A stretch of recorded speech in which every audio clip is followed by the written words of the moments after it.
Ki tētahi atu take whenua I Naia nei, kua tahuri te kaunihera ārohe o Manawatu ki te tautoko I ngā māharahara o te iwi Māori e pāna ki te oranga o te whārua o te reureu.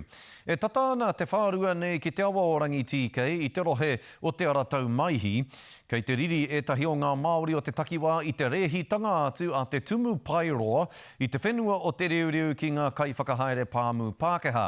Hei tā rātou, nā ngā kaiwhakahaere Pākehā nei, kua kino te awa o te rohe o tira kua puru hoki, ko ngā tuna te papa.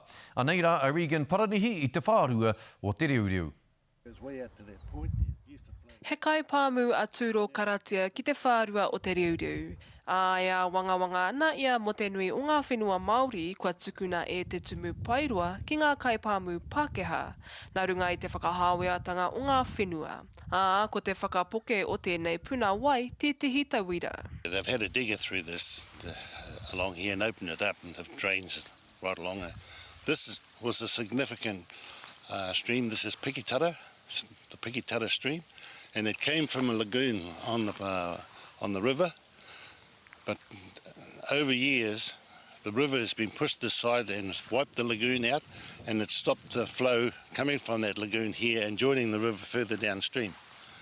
So now we have a problem. The water level used to be constantly about that high, which is around about 1.5 metres. I Naia nei tōna kotahirau mirorita noa e toi ana. This is significant because we had eels in it. It gets fed from up in the hills, from the dams up in the hills. Now they're putting in a water scheme here, and that takes water out of it. Less water, less fish. Hei tā te kaunihira arohe o Horizons I he te whakauru o ngā karawata e rua. Ki hai rātau I whai tūtohu mā ngā karawata. Me te aha, kua whakararu tērā I te kāinga o ngā tuna. Ko te whai nā nei a te kaunihira, kia ita anō te kai pāmu I ēnei karawata. E iwa te kaumātoru ora o ngā whenua Māori ka whakahaerehia e te tumu pairoa ka tukuna ki ngā kai pāmu Pākehā, e whetu ora noa ka tukuna ki ngā kai pāmu Māori.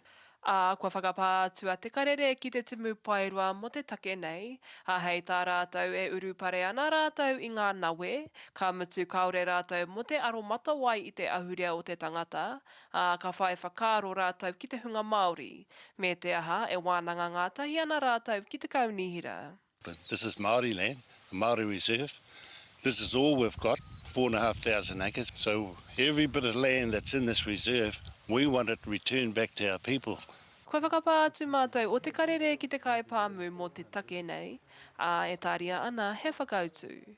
Regan Paranihi, te karere.